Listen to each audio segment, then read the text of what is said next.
會有個新嘗試，就會嘗試用 Sourdough Starter 咧去整一個牛奶嘅方包。咁呢個方包我預計嗰個麵粉總重量咧係450 gram， 咁所以咧就會係呢度375 gram 嘅高筋麵粉。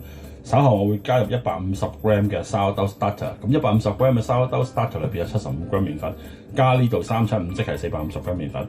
咁水分方面咧，我就會計咗 Sourdough Starter 裏邊有75 gram 嘅水之外咧，我就會另外加180 gram 嘅牛奶，另外1隻雞蛋，咁同埋咧稍後會加80 gram 嘅牛油。乾料方面咧，我就會加入60 gram 嘅糖，另外會加入羹半茶羹7 gram 到嘅鹽。咁將啲乾嘅材料攪勻佢先啦，跟住就落150 gram 嘅 Sourdough Starter。咁呢個 Starter 我琴日已經 fit 咗㗎啦，咁所以 active 㗎，用唔得㗎啦。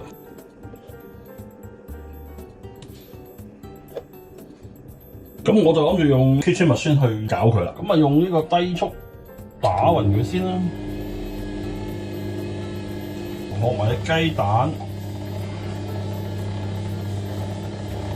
落埋啲牛奶。咁呢個速度大約打10分鐘到啦，可以較快一格嘅。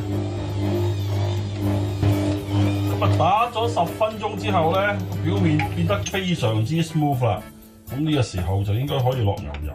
咁啊落之前就將個兜啫整理好少少啦，個邊嗰啲就刮咗佢出嚟，等佢 bring it together， 喺翻晒中間，我先至落牛油啦。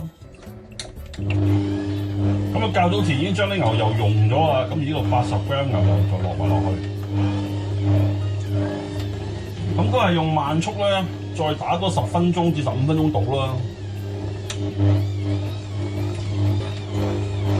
咁啊，再打多10分鐘之後咧，我就覺得應該得㗎啦。我將佢撥翻埋一齊啦。咁啊，冚住佢。如果用 Yeast Bake 嘅麵包咧，就2個鐘頭到。Sourdough Starter 肯定耐好多㗎，咁所以咧我就唔睇時間啦，我就觀察住佢，直至咧發到2倍大，我先至會去做下一個步驟。擺咗接近6小時，我睇下啦，發到2倍大啦。咁收都係咁慢嘅喎。如果係用呢個 bag yeast 嘅咧，即係用呢啲乾酵母咧，2個鐘頭都已經咁大噶啦。咁但係因為呢個沙兜，所以就擺咗成6個鐘頭啦，3倍時間。咁啊發到而家咁樣啦。我打算用呢個 tray 去做方包啦。我已經喺個裏邊搽咗啲面頭，已經搽咗少少牛油嘅，捽佢咁 make sure 到時唔會黐住佢啦。咁啊攞咗個收出嚟先。咁我諗緊係將佢分3份啦。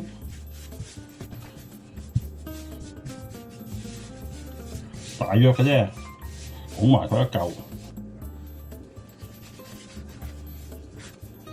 1份，感覺上好似呢一份係輕咗啲，呢份差唔多，呢份都重咗少少。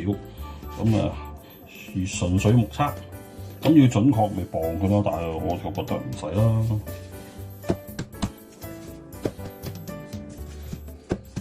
係啦，差唔多處啦。咁而家咧就將佢。要休息一陣間，咁將佢變成一個搓成一個波波形先。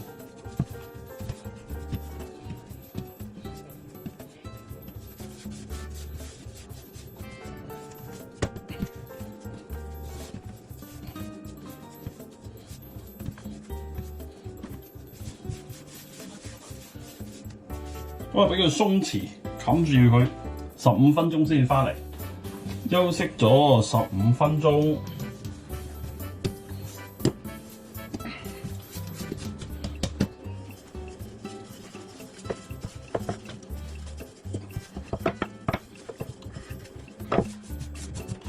咁啊，大致差不多啦，咁就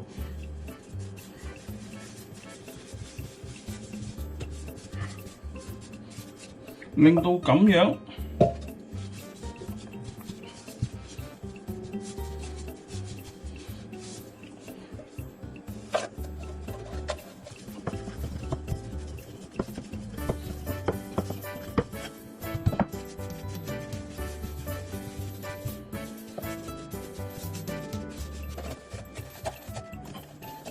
好，咁啊擺晒落去啦。咁之後咧就揾塊布冚住佢，就擺入雪櫃，聽日先搞，雪咗16個鐘。咁而家可以入焗爐，喺雪櫃度，即係呢個雪櫃佢叫做 retard 啊，即係 second proof 咧又好慢啦，咁就升到大約2/3到1半到啦，咁算噶啦。咁啊入焗爐，咁睇下佢喺焗爐就升幾多。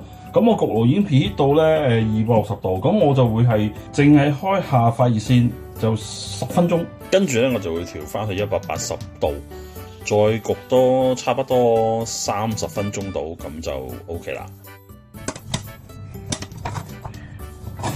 好，入鍋爐，出爐，靚仔。嗱，我就先前用260度 preheat 咗焗爐啦，咁啊就跟住淨係開下快熱線260度，冚住蓋就焗咗10分鐘。咁跟住之後咧，我就調翻低個焗爐去到180度，就再焗多差唔多30分鐘啦，20幾分鐘啦。咁我就焗完10分鐘之後咧，我就開咗蓋啦。咁跟住一路焗到之後而家咁樣，咁啊望落都相當靚仔喎，都好香喎。咁啊出帽啦。相當之唔錯啊！個樣望落，攤凍佢先，再睇裏邊，睇睇個包裏邊咩樣。哇，相當靚喎！睇下，一撕開，一撕，好正嘅牛奶包，非常好味，裏邊好鬆軟。完全有呢個做呢個toast 嘅香味啦，啲味道都好平衡，就唔會話有好濃嘅沙拉兜嘅酸味，甜味我唔係落得好重啦，咁所以相當唔錯。咁我諗呢個做三文治都幾好食。